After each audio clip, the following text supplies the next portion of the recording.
Suruh ibu videoin. Ini ngapain? Absen dulu.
Apa yang tidak untukmu?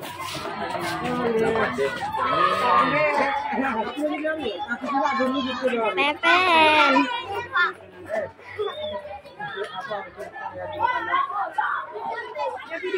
Udah, Bu. Mbak Pepen.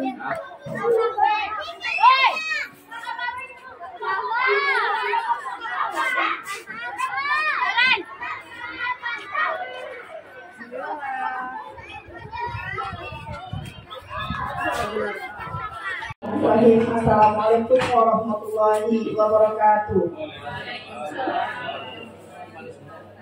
Alhamdulillahirabbil alamin wa bihi nasta'in ala umuri yawadin wassalatu wassalamu ala asrofil anbiya'i wal mursalin wa ala alihi wa sahbihi rasulillahi ajma'in. Amma ba'du. Yang terhormat Bapak Kepala Sekolah SD 133 Pekanbaru, yang kami hormati Ibu Eldian Mayasari selaku calon guru penggerak Angkatan 9 Kota Pekanbaru. Selanjutnya Bapak Ibu yang berbahagia yang hadir pada hari ini.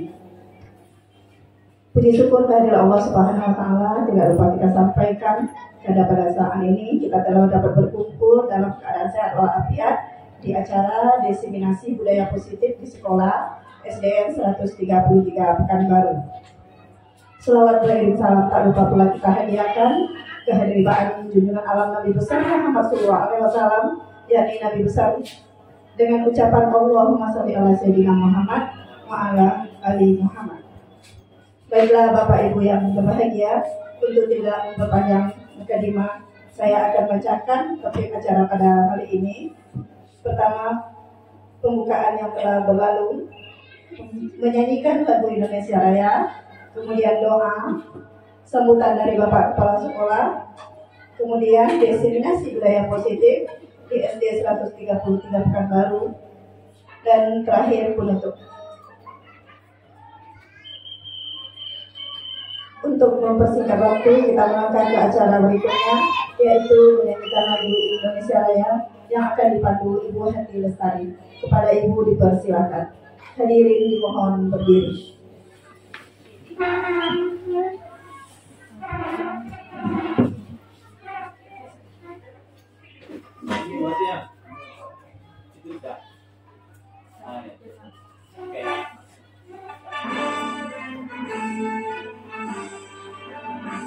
Indonesia tanah airku, tanah tumpahnya di sanalah aku berdiri, jadi pandu hidupku. Indonesia kebangsaanku, bangsa dan tanah airku. Marilah kita bersatu, Indonesia bersatu. Hiduplah tanahku, hiduplah negeriku, bangsaku, rakyatku semuanya. Bangunlah jiwanya, bangunlah badannya, untuk Indonesia Raya. Indonesia Raya, merdeka, merdeka, tanahku, negeriku yang ku cinta. Indonesia Raya, merdeka, merdeka, hiduplah Indonesia Raya. Indonesia Raya, merdeka, merdeka, tanahku, negeriku yang ku cinta. Indonesia Raya, merdeka, merdeka, hiduplah Indonesia Raya. Hadirin duduk kembali.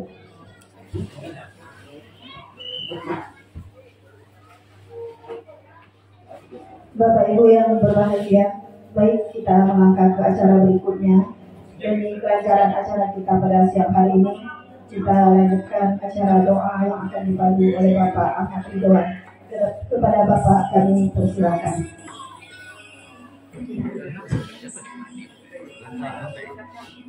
Gak nampak.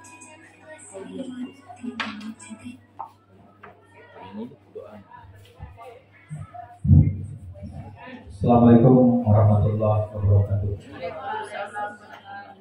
Mari sama-sama kita menurut bekalan, saya berdoa suksesnya acara diseminasi budaya positif di sekolah SD Negeri 132 Pekanbaru. Birobil Fatihah. A'udzubillahi minasyaitonir rajim. Alhamdulillah.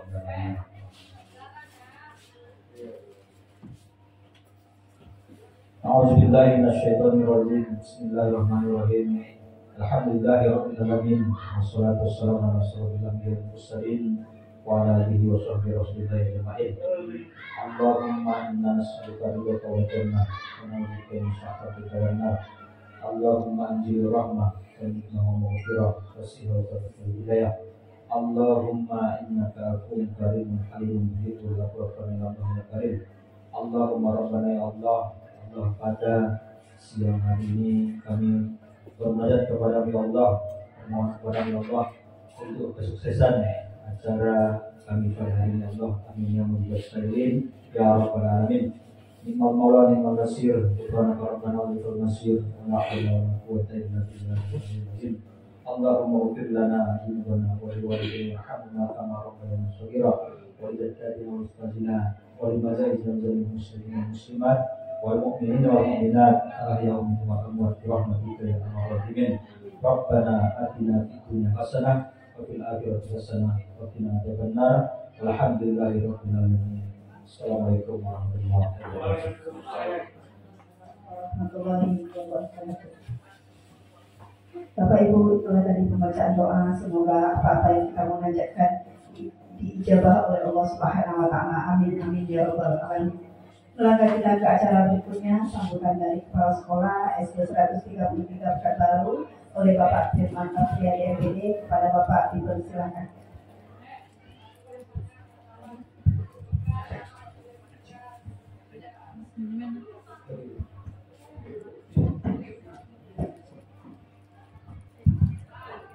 Bismillahirrahmanirrahim. Assalamualaikum warahmatullahi wabarakatuh.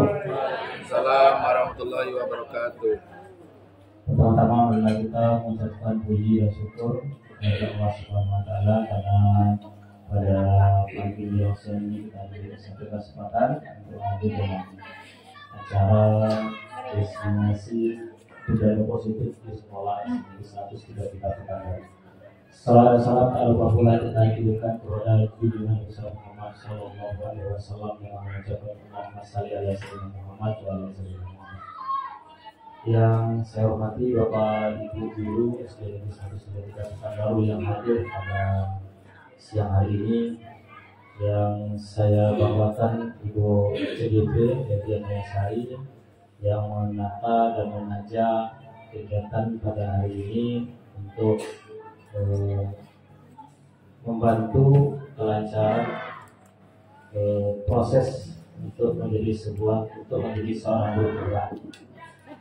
Bapak Ibu yang saya hormati, hari ini kita dikumpulkan di sini dalam rangka mensukseskan kegiatan salah seorang guru CGT kita, karena kita akan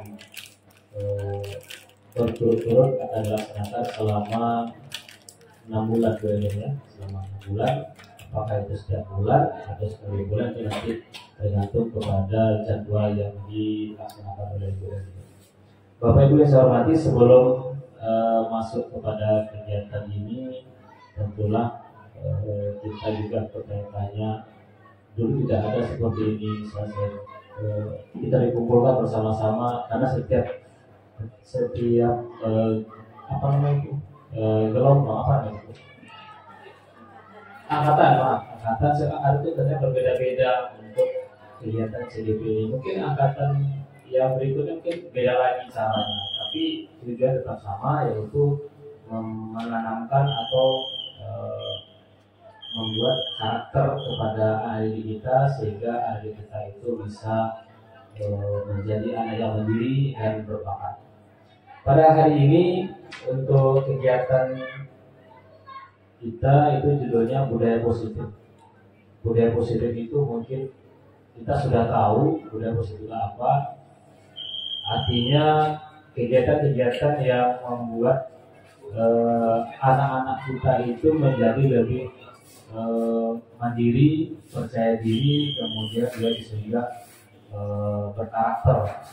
Nah, dalam budaya positif ini tentu memiliki tujuan.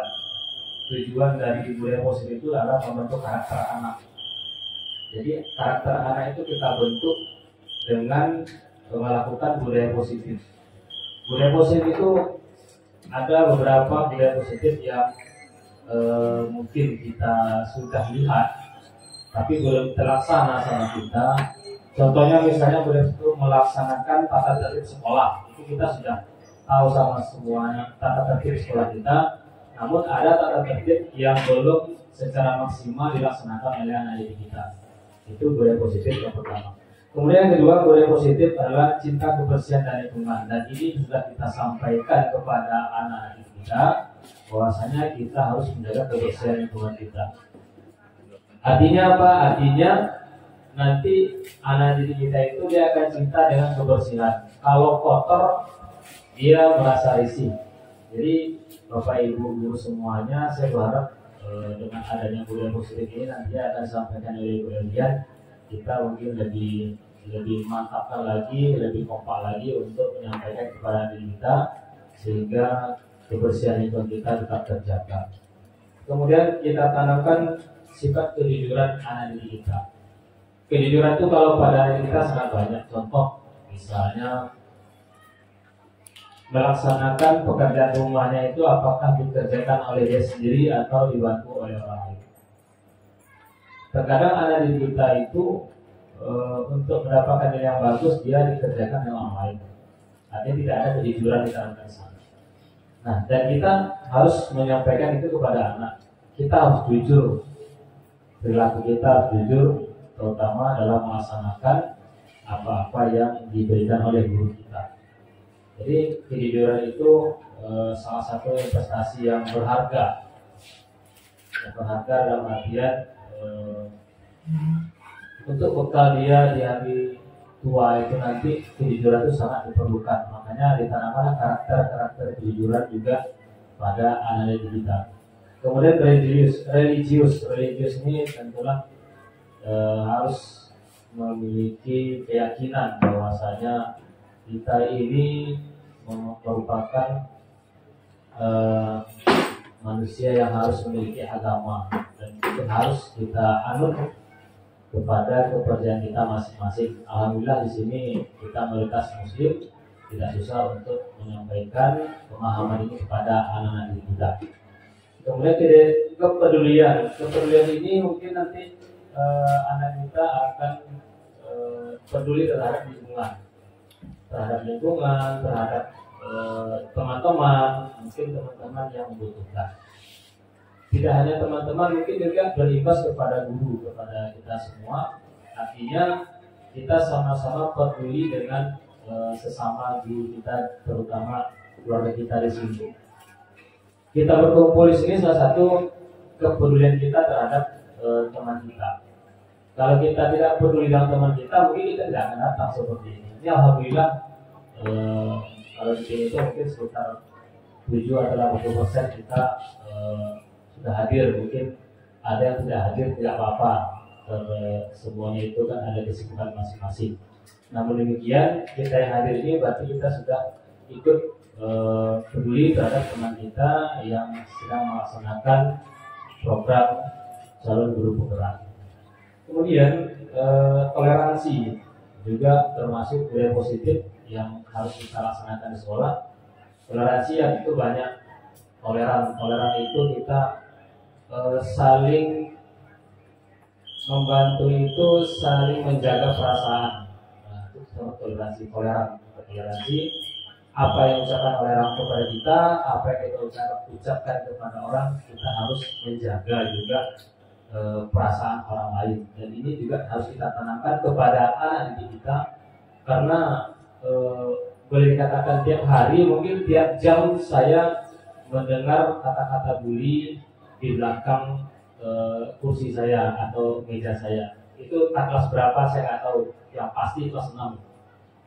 Mulai dari kata-kata yang kotor, kata-kata yang jorok, kata-kata yang menghina kawan, itu dalam saya duduk di sana itu mungkin sering saya dengar itu. Ada kata-kata yang isi itu binatang, ya ada di ucapannya gitu. Jadi mari sama-sama kita sampaikan kepada diri kita bahwasanya untuk menghargai teman-temannya. Mungkin teman-temannya ada mungkin yang pendek dibilang cebol, ada teman yang agak gelap dibilang kali yang gitu ya, ada teman yang kurus bilang yang listrik, macam-macam. Itu dengar sama saya waktu itu di waktu saya dulu itu macam-macam. Ada lagi nanti dia membeli teman-temannya. Nah, jadi itu kalau bisa kita coba kita cegah lah hal seperti itu. Tentu kita sebagai guru di sini kita harus bisa mengantisipasi itu. Tapi kalau tetap juga ada ya, itu memang pribadi dari anak tersebut lah yang seperti itu. Saya berharap kepada Bapak Ibu, terutama guru yang berkaitan dengan itu, kalau dengan moral dulu kan PMP, kalau sekarang tinggal pelajaran agama gitu Pak. Mungkin di pelajaran agama bisa kita sampaikan ke anak kita bahwa saya itu tidak baik untuk kita ucapkan. Jadi mungkin penegasan guru PAI lah gitu, mungkin untuk menyampaikan pada anak kita, kalaupun dikatakan ini nggak boleh, ini seperti ini dosa, kita wajib kita sampaikan seperti itu. Kalau PMP kita nggak bisa nampak, jadi susah kita untuk mengenalkan moral kita berikan kepada mereka.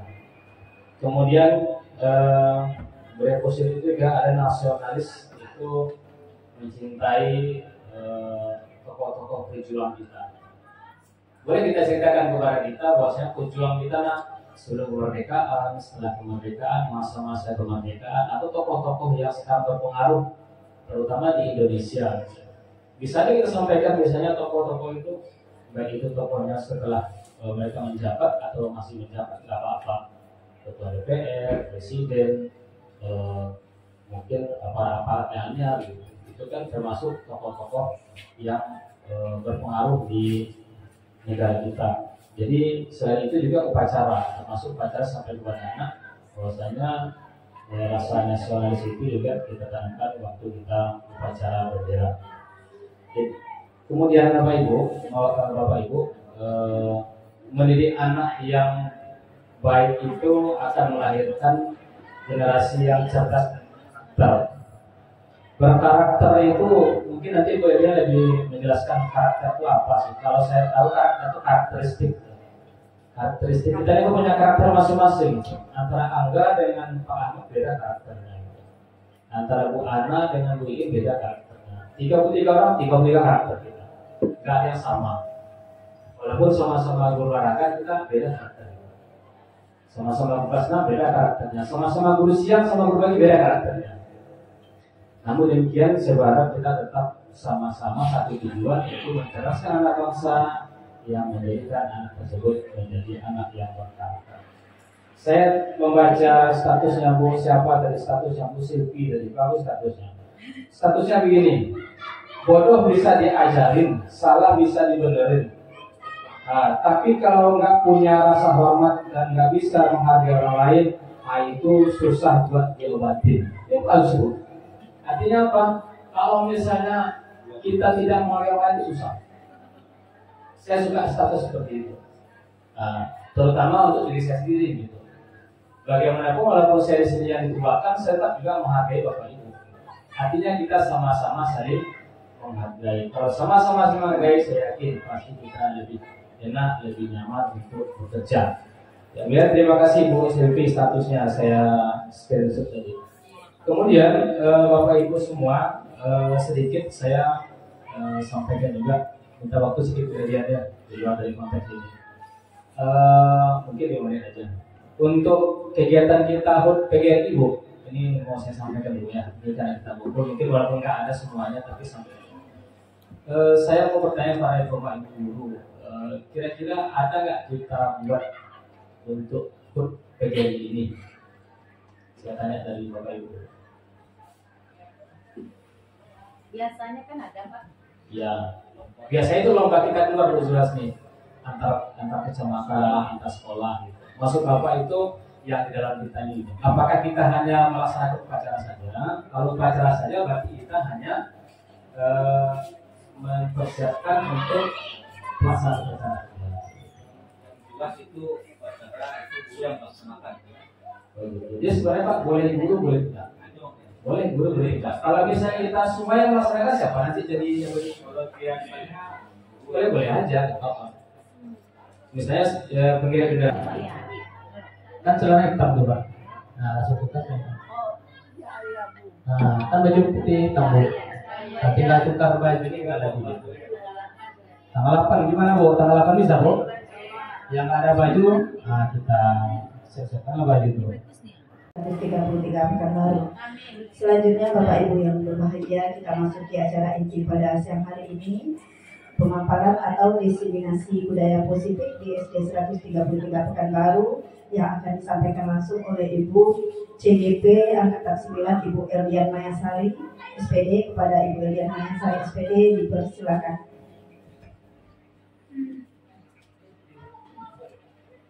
Bismillahirrahmanirrahim. Assalamualaikum warahmatullahi wabarakatuh. Waalaikumsalam. Yang terhormat Bapak Kepala Sekolah SDN 133 Pekanbaru, yang terhormat Bapak Ibu Majelis Guru dan staf tenaga usaha. Alhamdulillahirabbil alamin, wassalatu wassalamu ala asyrofil anbiya'i wal mursalin wa ala alihi washabihi rasulillah ajmain.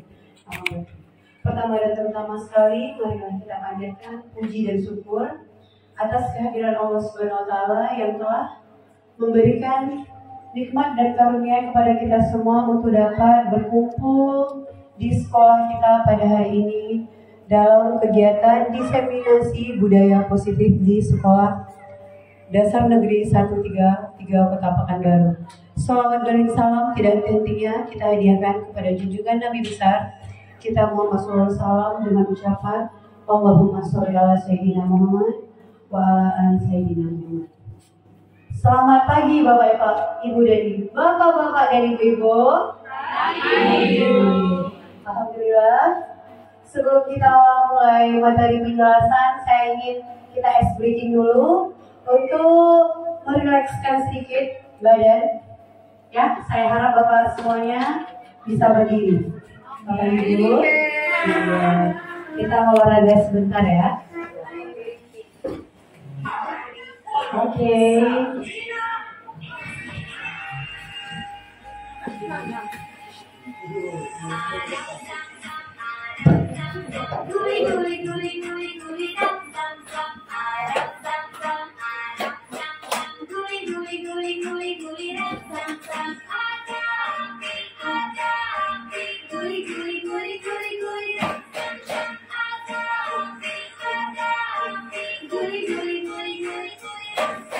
Lebih cepat.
Baik, kita lanjut.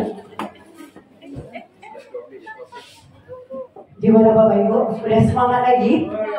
Udah. Baik Bapak Ibu, hari ini saya ingin menjelaskan mengenai diseminasi budaya positif di sekolah dasar kita. Ini merupakan tugas dari aksi nyata model 1.4 yang membahas tentang sikap disiplin positif di sekolah. Di sini saya hanya menyampaikan materi yang saya dapatkan selama saya mengikuti pendidikan guru penggerak. Di sini saya tidak menggurui atau lebih mengetahui. Di sini saya tujuannya hanya ingin berbagi ilmu yang saya dapatkan lebih kurang 2 bulan mengikuti pelatihan guru penggerak.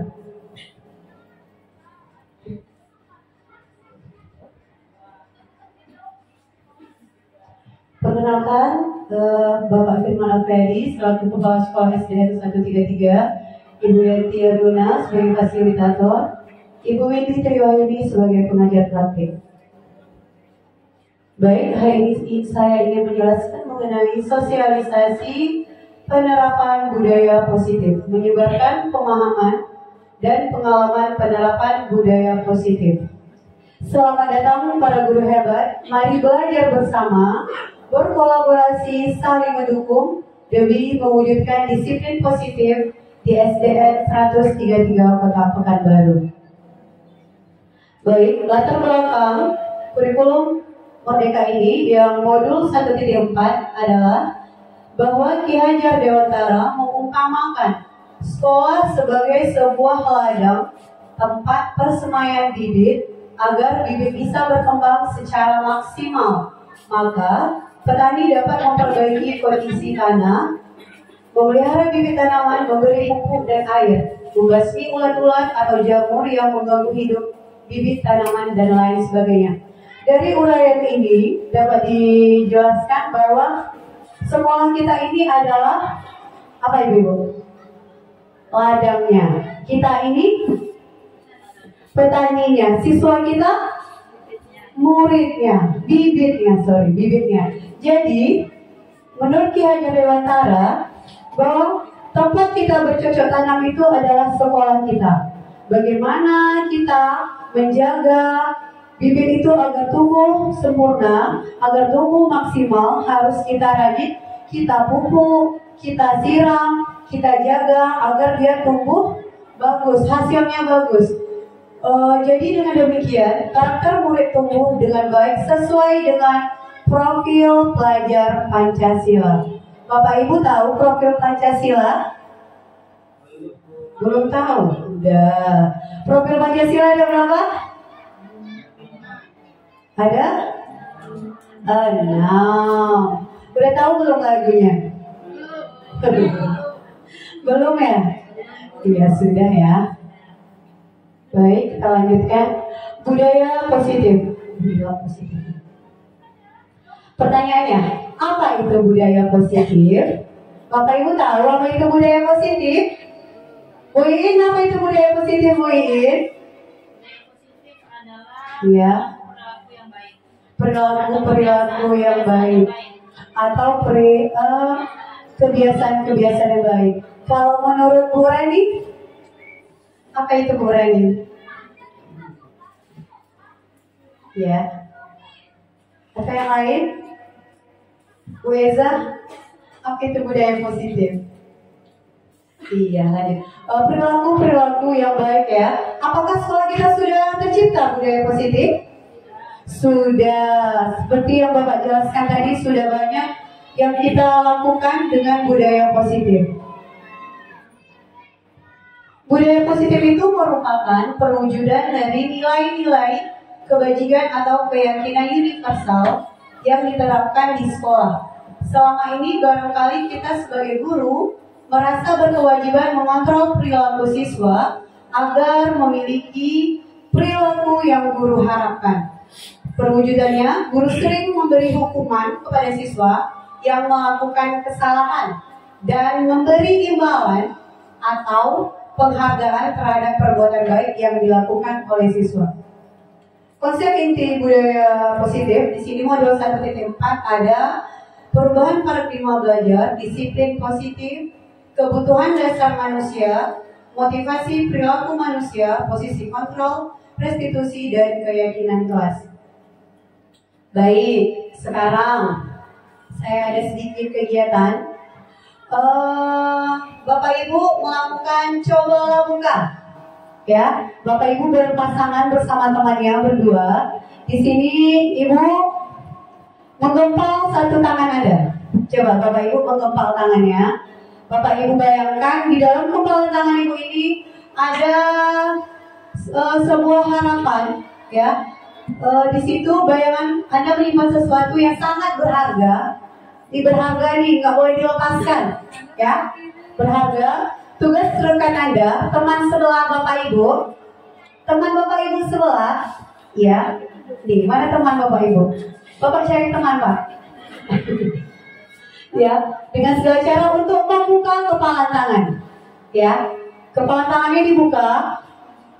Dia boleh dibujuk, temannya boleh dibujuk untuk membuka, boleh dimarahin, dihardik, atau boleh digoda dengan menawari Anda uang agar bersedia tangannya dibuka. Ya, di dalam kepala tangan kita ini ada sebuah apa sih namanya, benda berharga yang harus kita jaga. Coba, ya, Bu, kepala tangannya Bu, coba, ya, coba lakukan ya. Ya, setelah bergantian, masing-masing akan memiliki waktu 1 menit. Udah dibujuk temannya? Udah, next kita lanjut aja. Oke, kita sendiri dah. Ketika tangan kita kepal, kita mau nggak dibujuk supaya yang berharga ini kita lihatkan sama teman? Ya. Ini rahasia kita loh. Mau nggak kita kasih? Kalau dibayar sama teman, Ya. dipaksa, Ya. aku bunuh nanti nih. Ya, Bapak. Ya, kita sendiri yang memegang kontrol atas kepala tangan kita. Apakah kita membuka atau menutup kepala tangan kita itu tergantung pada diri kita masing-masing sesuai dengan kebutuhan dasar kita saat itu. Di sini pembelajaran dengan paradigma baru. Pembelajaran dengan paradigma baru dirancang berdasarkan prinsip pembelajaran yang terdiferensi sehingga setiap siswa belajar sesuai dengan tahap kebutuhan perkembangannya untuk mewujudkan profil pelajar Pancasila. Ini dia profil pelajar Pancasila. Ya, beriman bertawakal kepada Tuhan Yang Maha Esa dan berakhlak mulia, berkebinekaan global, bergotong royong, kreatif, bernalar kritis dan mandiri. Lanjut, disiplin positif. Disiplin positif ini, next. Ketika Bapak Ibu mendengar kata disiplin, apa yang terbayang di benak Bapak Ibu, di pikiran Bapak Ibu mengenai disiplin positif? Disiplin. Lalu ada lagi? Apa? Teratur. Lagi? Aturan. Baik. Ada disiplin, teratur, aturan. Kebanyakan orang akan menghubungkan kata disiplin dengan tata tertib, teratur, dan kepatuhan pada peraturan. Kata disiplin juga sering dihubungkan dengan hukuman. Ya, biasanya kita menggunakan kata disiplin untuk menghukum atau hukuman. Padahal itu sesungguhnya berbeda karena belajar tentang disiplin positif tidak harus dengan memberi hukuman. Justru itu adalah salah satu alternatif terakhir dan kalau perlu tidak digunakan sama sekali. Jadi hukuman itu tidak boleh dilakukan sama sekali. Dalam budaya kita, makna kata disiplin dimaknai menjadi suatu yang dilakukan seorang pada orang lain untuk mendapatkan kepatuhan. Kita cenderung menghubungkan kata disiplin dengan ketidaknyamanan. Bapak Ki Hajar Dewantara menyatakan bahwa di mana ada kemerdekaan, disitulah harus ada disiplin yang kuat. Sungguh pun disiplin itu bersifat self-discipline, yaitu tidak sendiri yang mewajibkan kita dengan sekeras-kerasnya, tetapi itu sama saja sebab jikalau kita tidak cakap melakukan self-discipline, wajiblah penguasa lain mendisiplinkan diri kita. Dan peraturan demikian itulah yang harus ada di dalam suasana yang merdeka. Disiplin positif. Jadi, disiplin positif itu adalah suatu pendekatan untuk menerapkan disiplin dari dalam diri anak tanpa hukuman dan tanpa hadiah. Jadi tidak boleh memberi hukuman dan tidak ada reward.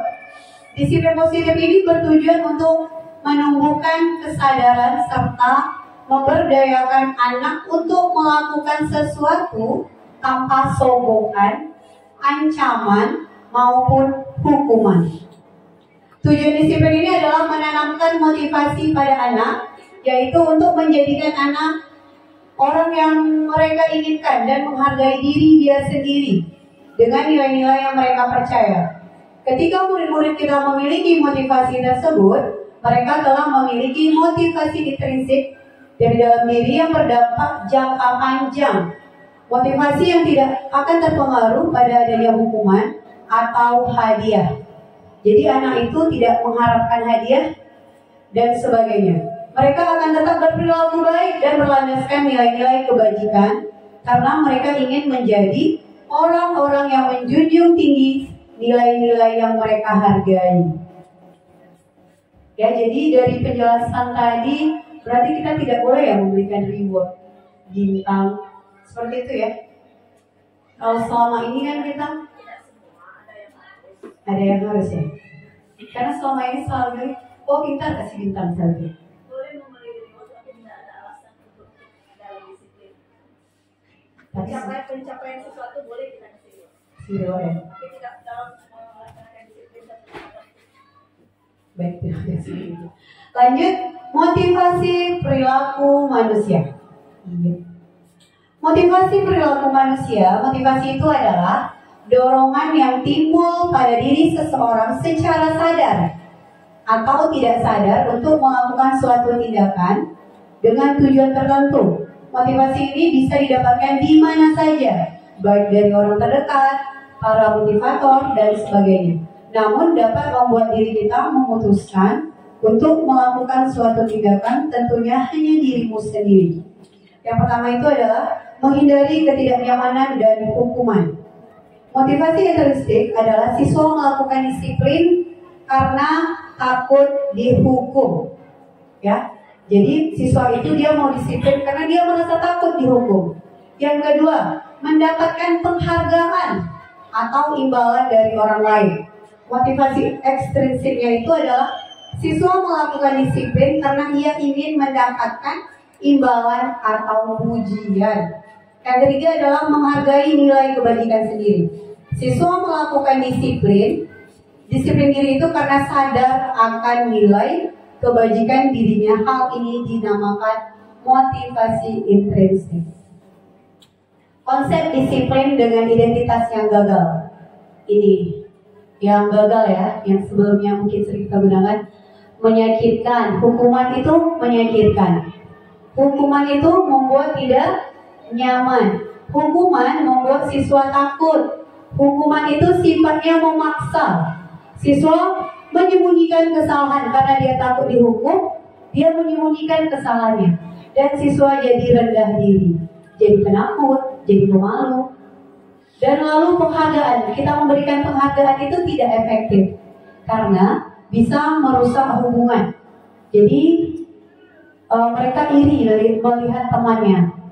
Lanjut, mematikan kreativitas karena takut, karena dia merasa tidak yakin dengan dirinya sendiri. Menghukum dengan sistem ranking, berarti tidak boleh meranking. Ya, karena merasa mungkin anak itu jadi tidak termotivasi. Lanjut, merampas hak menghargai dirinya. Konsekuensinya, penguatan jangka pendek perlu monitoring berkelanjutan, stimulus respon, siswa menghormati peraturan, merenungi waktu untuk merenungi kesalahannya. Ini berdasarkan konsep disiplin dengan identitas yang sukses. Secara restitusi, siswa bertanggung jawab untuk perilakunya, fokus pada pemecahan masalah jangka panjang, siswa menghormati dirinya dan orang lain, teori kontrol dirinya, memegang kontrol untuk dirinya sendiri, siswa bersemangat memperbaiki kesalahan. Restitusi itu apa? Ya, tunggu ya Bu, ini dia. Ini slide-nya naik turun ke bawah ya.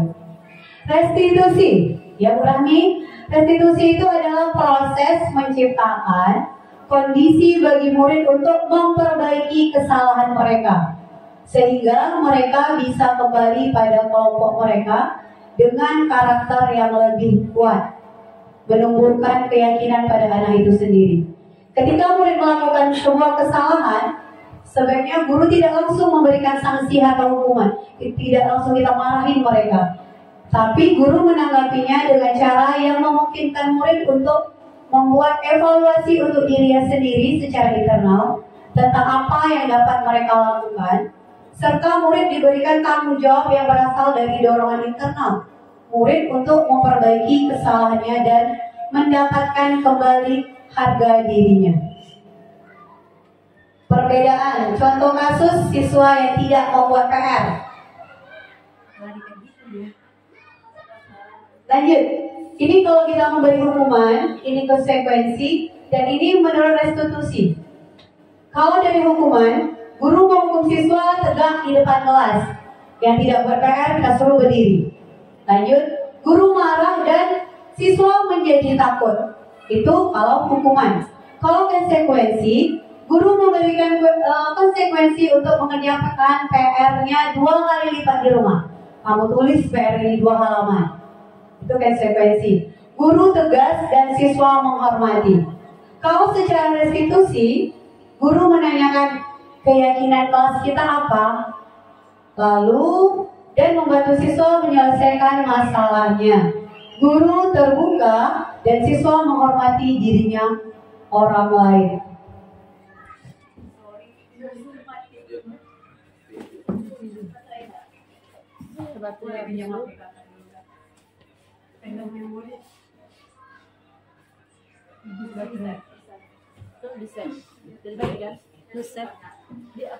Lanjut, kebutuhan dasar manusia. Kebutuhan dasar manusia, kita lanjutkan. Kebutuhan dasar manusia itu ada 5. Yang pertama, bertahan hidup. Yang kedua, manusia itu membutuhkan cinta dan kasih sayang. Yang ketiga, penguasaan. Yang keempat, kebebasan. Yang kelima, kesenangan. Seluruh tindakan manusia memiliki tujuan tertentu. Semua yang kita lakukan adalah usaha terbaik kita untuk mendapatkan apa yang kita inginkan. Ketika kita mendapatkan apa yang kita inginkan, sebetulnya saat itu kita sedang memenuhi kebutuhan dasar diri kita, yaitu kebutuhan untuk hidup survival, cinta dan kasih sayang, kebebasan, kesenangan, dan kekuasaan. Ketika seorang murid melakukan suatu perbuatan yang bertentangan dengan nilai-nilai kebajikan atau melanggar peraturan, hal itu sebenarnya dikarenakan mereka gagal memenuhi kebutuhan dasar mereka. Apakah mereka kurang bertahan di hidup, kurang mendapatkan cinta dan kasih sayang, dia tidak bebas, dia tidak mendapatkan kesenangan atau kekuasaan. Untuk lebih jelasnya, mari kita lihat satu persatu kelima kebutuhan dasar ini. Yang pertama, kebutuhan bertahan hidup. Bertahan hidup ini adalah kebutuhan yang sifatnya fisiologis. Untuk bertahan hidup, misalnya kesehatan, rumah, dan makanan. Komponennya itu meliputi kebutuhan akan perasaan aman. Contohnya, kasus apabila jawaban Doni ketika ditanya oleh guru, dia itu tidak fokus karena dia lapar dan orang tuanya tidak membawakan dia bekal makan siang. Maka kebutuhan dasar yang sedang berusaha dipenuhi oleh Doni adalah kebutuhan untuk bertahan hidup. Lanjut, kebutuhan dasar manusia. Penguasaan, kebutuhan pengakuan atas kemampuan. Ini kemampuan dia ingin menjadi pemimpin. Mereka juga suka mengamati sebelum mencoba hal baru dan merasa kecewa bila melakukan kesalahan. Kebebasan, kebutuhan akan pilihan, teman-teman yang beraneka ragam, lalu banyak suka mencoba-coba, tidak terpengaruh oleh orang lain dan senang mencoba hal baru dan menarik bila jawaban di atas adalah contohnya si Dodi. Dia merasa bosan dengan bekal makanannya, berarti dia mencari perhatian teman-teman yang lain. Kesenangan untuk merasa senang, kebutuhan akan kesenangan adalah kebutuhan untuk mencari kesenangan. Ini anak yang lebih aktif, suka bermain, suka tertawa. Bayangkan hidup tanpa kenikmatan apapun betapa menyedihkan. Belajar menghubungkan kebutuhan akan kesenangan dengan belajar. Saat mereka bermain, mereka mempelajari keterampilan hidup yang penting. Manusia tidak berbeda. Anak-anak dengan kebutuhan dasar kesenangan yang tinggi biasanya ingin menikmati apa yang ia lakukan. Cenderung anak itu lebih aktif. Mereka juga konsentrasinya tinggi saat mengerjakan hal yang mereka senangi. Mereka suka permainan dan mengoleksi barang, suka bergurau, suka melucu, dan juga mengemaskan bahkan saat bertingkah laku. Ada satu yang ketinggalan ya, kebutuhan rasa kasih sayang. Lanjut aja ya Bu. 5 posisi kontrol manusia. Ada 5 posisi kontrol guru. Yang pertama, guru itu penghukum. Bapak Ibu suka menghukum nggak? Tidak, bagus. Guru suka membuat rasa bersalah, suka menghakimi siswa biar dia itu merasa bersalah, terus dianya jerah gitu. Suka? Tidak. Guru sebagai teman, bestie. Guru sebagai pengawas, mengawas terus, mengawasi siswa. Tidak. Guru sebagai manager, yes, good. Next, ya, ini penjelasannya. Pembuat orang merasa bersalah. Guru ini yang di posisi ini biasanya Guru akan bersuara lebih lembut. Sayang ibu, anak ibu, ya. Pembuat orang merasa bersalah akan menggunakan keheningan yang membuat orang lain merasa tidak nyaman, bersalah atau rendah diri. Kata-kata yang keluar dengan lembut akan seperti, ibu sangat kecewa sekali dengan kamu. Berapa kali bapak harus memberitahu kamu ya? Gimana coba kalau orang tua kamu tahu kamu berbuat begini? Ini berarti kita itu membuat anak itu merasa bersalah dengan dirinya. Penghukum. Seorang penghukum bisa menggunakan hukuman fisik maupun verbal.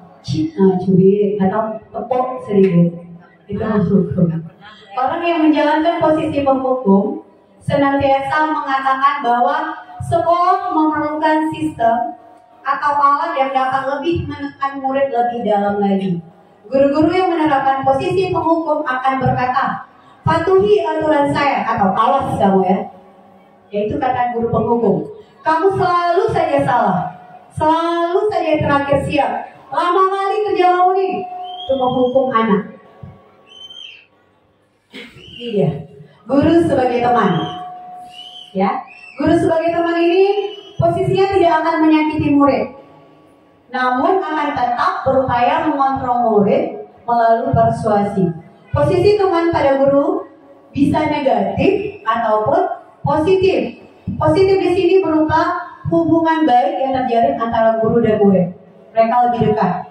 Posisi guru, teman menggunakan hubungan baik dan humor untuk mempengaruhi seseorang.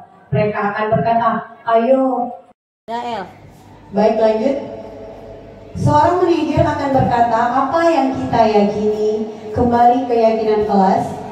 Jadi di dalam kelas itu kita buat keyakinan bersama dengan anak. Apakah kamu meyakininya? Jika kamu meyakininya, apa kamu bersedia memperbaikinya? Jika kamu memperbaiki ini, hal ini menunjukkan apa tentang dirimu? Apa rencana kamu untuk memperbaiki hal ini? Iya, ini videonya ya Bapak Ibu, silakan diperhatikan sebentar. Contoh posisi kontrol di sekolah.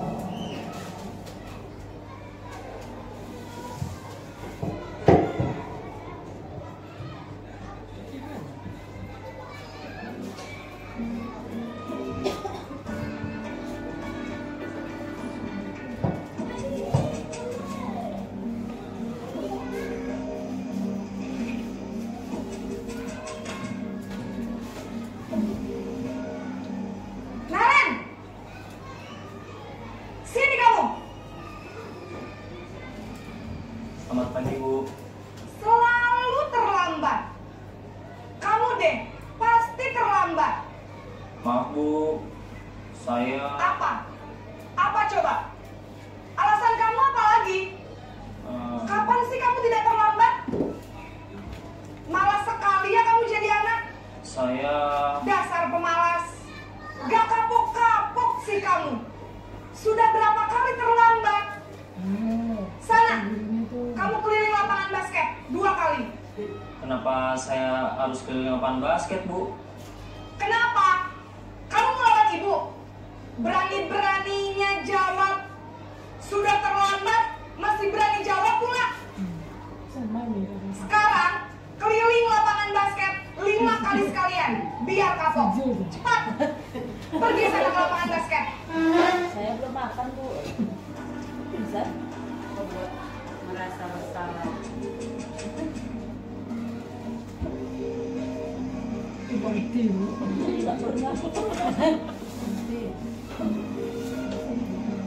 Naren! Naren namanya. Selamat pagi, Bu. Naren. Kamu kenapa terlambat lagi, nak? Ya Tuhan, Naren. Kamu senang ya bikin ibu susah ya? Kalau kamu terlambat lagi, nanti ibu yang ditegur bapak kepala sekolah, nak. Disangka ibu tidak bisa membina kamu. Duh, gimana ini? Maaf, Bu. Duh, Gusti Naren. Kamu suka ya kalau ibu ditegur bapak kepala sekolah? Terus, sekarang ibu harus tulis apa ini di buku absen? Ini kamu sudah sering terlambat loh. Ibu harus apa coba? Maaf Bu, maaf sekali. Ya sudah, lain kali jangan bikin ibu susah lagi ya nak ya. Ibu tidak akan kuat lagi kalau kamu begini terus. Bisa jantungan kalau ibu ditegur bapak kepala sekolah. Sana cepat ke kelas. Maaf ya Bu, maaf sekali. Posisi pembuat rasa bersalah berbicara dengan nada tenang.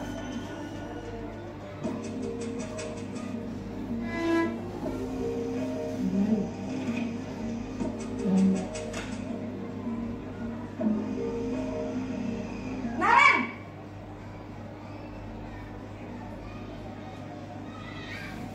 Selamat pagi Bu. Wah, sudah jam berapa ini nak? Terlambat lagi ya sayang. Iya Bu, habis ibu saya lupa bangunkan saya Bu. Kamu malah menyalahkan ibu kamu. Kamu bukannya anak yang larinya paling kencang. Kok terlambat sih? Iya Bu, saya memang terlambat bangun tadi. Jadi biarpun saya lari kencang, tetap gak kekejar Bu. Ya sudah sana. Nanti lain kali larinya lebih kenceng lagi ya. Biar gak terlambat lagi. Bikin seneng ibu. Demi ibu. Bisa kan? Bisa lah Bu. Ya sudah sana masuk kelas. Ibu beresin urusan absen kamu. Kamu ini ada-ada saja.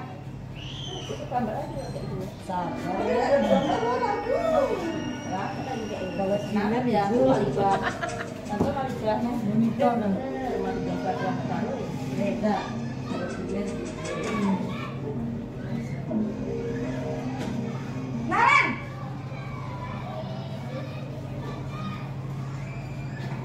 Selamat pagi Bu.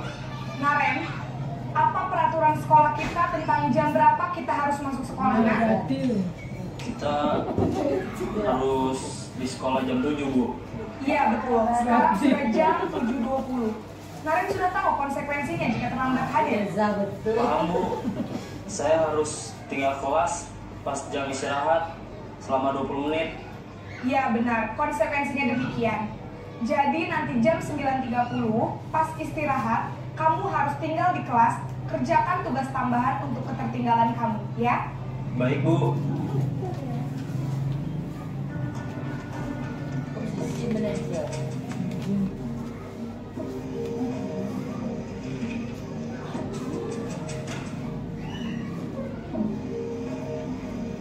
Naren!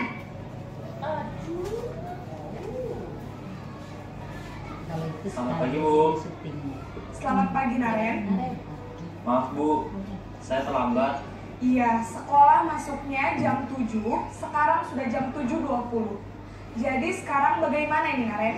Maaf Bu, saya lupa setel alarm saya semalam. Baiklah, menurut kamu, keyakinan sekolah yang mana yang perlu kamu tingkatkan? Menghargai diri sendiri dan orang lain mungkin ya Bu. Setuju. Jadi, apakah Naren meyakini prinsip saling menghormati tersebut? Iya Bu, saya meyakininya. Apakah Naren bersedia memperbaiki masalah keterlambatan ini? Bersedia Bu. Bagaimana kamu akan perbaiki masalah keterlambatan ini? Saya akan coba untuk tidak lupa menyetel alarm saya Bu. Baik, kalau Naren lupa menyetel alarm di rumah, ada orang yang kira-kira bisa bantu mengingatkan tidak? Ada Bu, kakak saya, Kak Emma. Ada lagi selain Kak Emma? Selain Kak Emma, ada ibu saya. Baik, jadi yang mengingatkan Naren adalah Kak Emma dan ibu kamu ya? Kira-kira akan mulai setel alarm kapan nih Naren? Setelah pulang sekolah, akan segera saya lakukan. Baik, jadi Naren akan setel alarm untuk bangun besok pagi dan akan diingatkan oleh kakak dan ibunda Naren ya. Ada lagi yang mungkin perlu dilakukan Naren agar tidak terlambat bangun lagi? Tidak ada Bu. Baik Naren, terima kasih untuk kerjasama kamu. Sekarang kamu perlu kembali ke kelas untuk belajar. Baik Bu, terima kasih.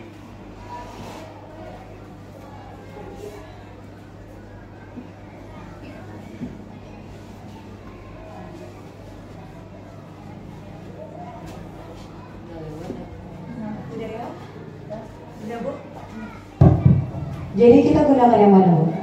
Yang terbaik? Manajer ya? Iya.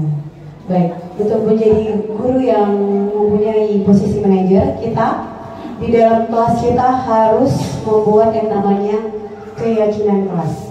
Keyakinan kelas ini sama dengan kesepakatan kelas. Kira-kira Bapak Ibu udah punya kesepakatan kelas belum di dalam kelas? Sudah, alhamdulillah sudah punya semua ya. Berarti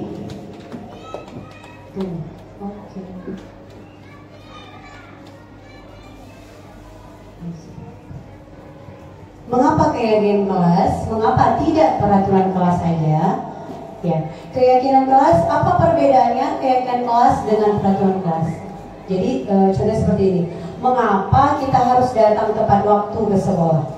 Ketika berada di ATM, mengapa kita harus mengantri? Ya, itu contohnya yang saya buat di kelas, membuat keyakinan kelas. Peraturan kelas, peraturan, maka hal tersebut berasal dari luar. Peraturan kelas itu berasal dari luar individu.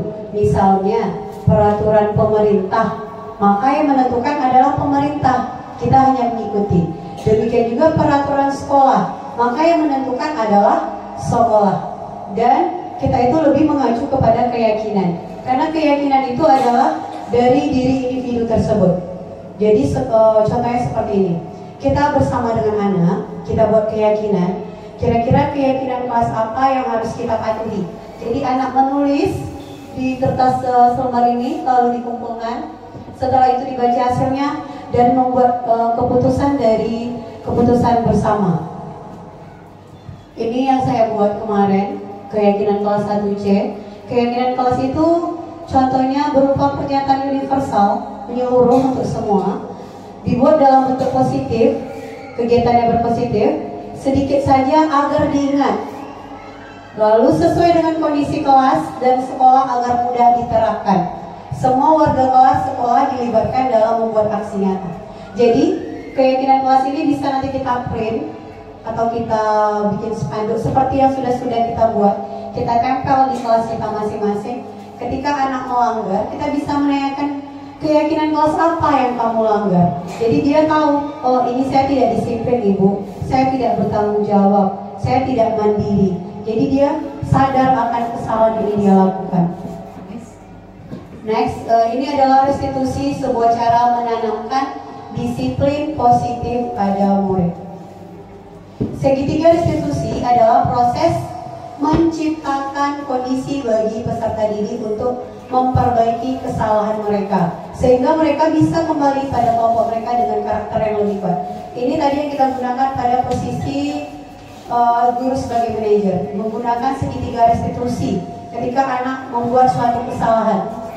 Restitusi membantu murid menjadi lebih memiliki tujuan, disiplin positif, dan memulihkan dirinya setelah mereka berbuat suatu kesalahan.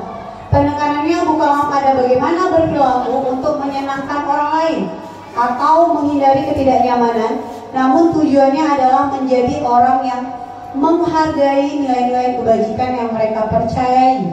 Sebelumnya kita telah belajar tentang teori kontrol, bahwa pada dasarnya kita memiliki motivasi intrinsik dalam diri kita masing-masing. Ciri-cirinya restitusi yang membedakan dengan program disiplin lainnya, restitusi bukan untuk menebus kesalahan, bukan menuntut anak itu mempertanggungjawabkan kesalahannya, tapi namun untuk belajar dari kesalahan. Restitusi memperbaiki hubungan. Restitusi itu adalah tawaran, bukan paksaan. Restitusi menuntut untuk melihat ke dalam diri. Restitusi mencari kebutuhan dasar yang mendasari tindakan. Restitusi adalah cara yang paling baik. Restitusi fokus pada karakter, bukan tindakan. Restitusi menguatkan. Restitusi fokus pada solusi. Dan restitusi mengembalikan murid yang berbuat salah pada kelompoknya. Ini dia segitiga restitusi. Yang pertama itu adalah menstabilkan identitas. Jadi menstabilkan identitas itu adalah anak yang gagal, yang memiliki kesalahan, itu kita gali apa kesalahan yang mereka buat, kita tanya, dan dia dari kesalahan itu belajar, dia mencari jawaban atas apa yang dia perlakukan. Anak yang melanggar peraturan karena sedang mencari perhatian adalah anak-anak yang mengalami kegagalan. Validasi tindakan yang salah. Ini kesalahan yang anak perbuat. Validasi tindakan yang salah dalam segitiga restitusi melibatkan pengakuan dan penerimaan perasaan serta tindakan siswa, bahkan jika mereka telah melakukan kesalahan. Ini kembali kita nanya, apa kesalahan yang mereka buat, mengapa mereka bisa seperti itu. Dan yang terakhir adalah menanyakan keyakinan kelas yang mereka buat, keyakinan apa yang mereka langgar. Itu namanya menanyakan keyakinan. Teori kontrol menyatakan bahwa pada dasarnya kita termotivasi secara internal. Ketika langkah 1 dan langkah 2 sukses dilakukan, maka anak akan siap untuk dihubungkan dengan nilai-nilai yang dipercaya dan berpindah menjadi orang-orang yang diinginkan. Ini contohnya. Contoh segitiga restitusi ya.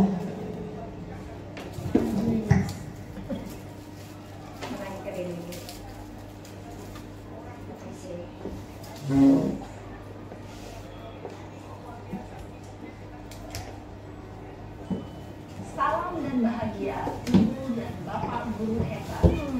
Pada video kali ini kita akan membahas tentang salah satu program disiplin positif yang diterapkan di lingkungan sekolah yang dikenal dengan nama restitusi.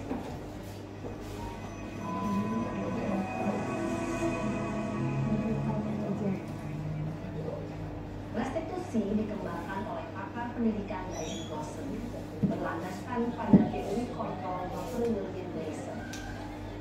Segitiga restitusi adalah suatu proses dialog yang dijalankan oleh guru atau orang tua agar dapat menghasilkan murid yang mandiri dan bertanggung jawab. Pada saat guru di posisi manajer, aspek yang dikembangkan pada murid adalah motivasi intrinsik, sehingga penanaman nilai-nilai kebajikan dapat tumbuh dan berkembang menjadi suatu kebiasaan positif yang akhirnya membentuk karakter. Proses dialog ini terdiri dari 3 langkah yang digambarkan pada ketiga sisi pada segitiga restitusi. Sisi pertama adalah menstabilkan identitas. Sisi yang kedua adalah validasi tindakan yang salah. Dan sisi yang ketiga adalah menanyakan keyakinan. Ibu dan Bapak Guru, berikut ini akan ditunjukkan bagaimana seorang guru berada dalam posisi manajer menggunakan penerapan segitiga restitusi.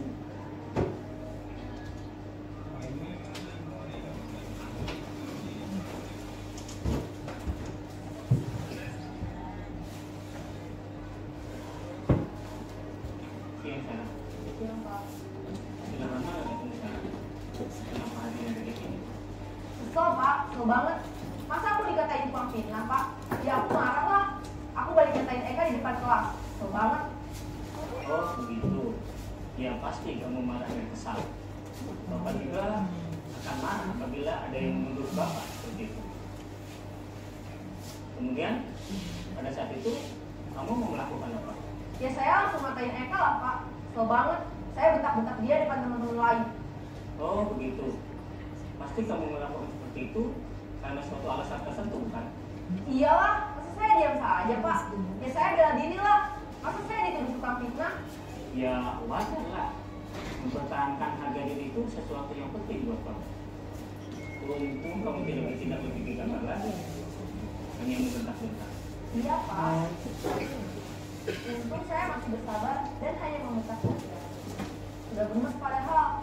Saya pasti bela diri lah. Ya pasti ya. Tapi kamu memilih untuk tetap bertahan dan bersabar. Kamu memilih untuk tidak berbuat lebih parah lagi, bukan? Nah, sekarang coba kita lihat lagi tindakan kamu yang bentak-bentak Eka di kelas. Tindakan kamu itu kira-kira sesuai dengan keyakinan kelas atau prinsip kamu tidak? Enggak lah Pak. Capek Pak jadi pemarah. Jadi keyakinan atau prinsip mana yang kurang sesuai dengan keinginan kamu? Ya, saya sebenarnya sangat menghargai orang lain. Mungkin saat itu saya menjadi emosi, jadi tidak menunjukkan sikap itu. Kamu meyakini tidak? Menghargai orang lain itu penting buat kamu. Yakinlah, Pak. Iya, setuju. Kita harus saling menghargai. Namun, ada juga keyakinan yang kita sepakati yang perlu kita jalankan apabila kita sedang marah, bukan? Ya, saya bisa lebih proaktif, mulai dengan diri sendiri. Saya bisa jadi lebih sabar, mengambil waktu juga untuk berpikir mau apa selanjutnya. Kira-kira kamu bersedia memperbaiki masalah ini tidak? Bersedia, Pak. Kalau kamu memperbaiki masalah ini, kamu akan menjadi orang seperti apa? Saya akan menjadi orang yang bertanggung jawab kali ya, Pak. Dan senantiasa proaktif. Iya. Menurut kamu, bagaimana rasanya menjadi orang seperti itu? Ya nyaman lah, bangga bisa bersahabat dengan. Baiklah kalau begitu. Yuk kita pikirkan bagaimana memperbaiki masalah ini.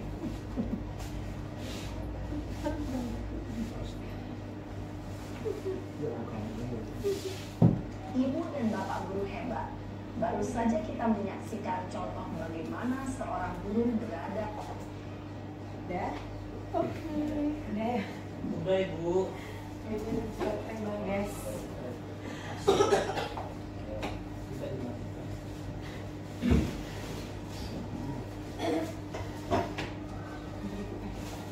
Alhamdulillah.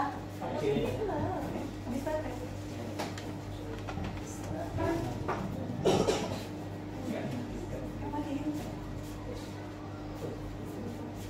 Alhamdulillah telah selesai materi yang saya jabarkan. Mudah-mudahan dari apa yang saya jelaskan hari ini bisa diambil manfaatnya untuk kita aplikasikan ke dalam kehidupan kita sehari-hari. Saya akhiri, wabillahi taufiq wal hidayah. Assalamualaikum warahmatullahi wabarakatuh. Waalaikumsalam warahmatullahi wabarakatuh. Saya kembalikan kepada Bu Fitri Yulia.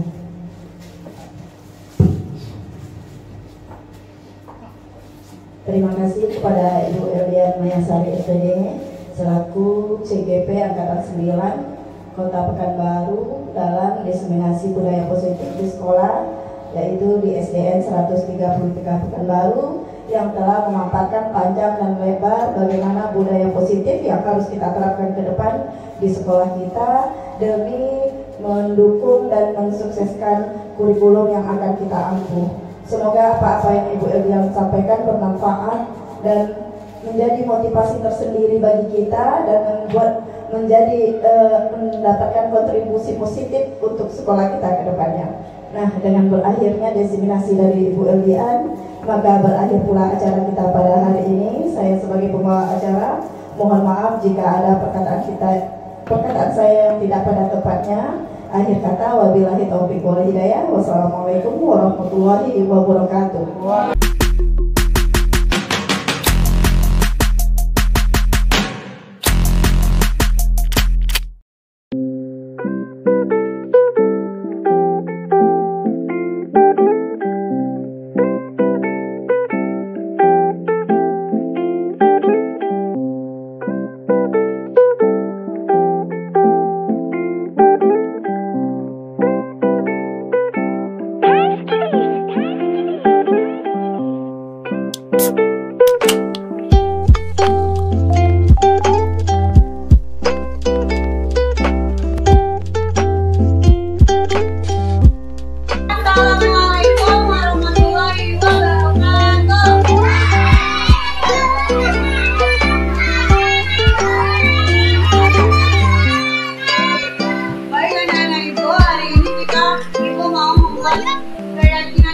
Keyakinan kelas itu sama dengan kesepakatan kelas kita, ya. Kesepakatan kelas kita bagaimana kita luangkan di sini, nanti kita sepakati bersama.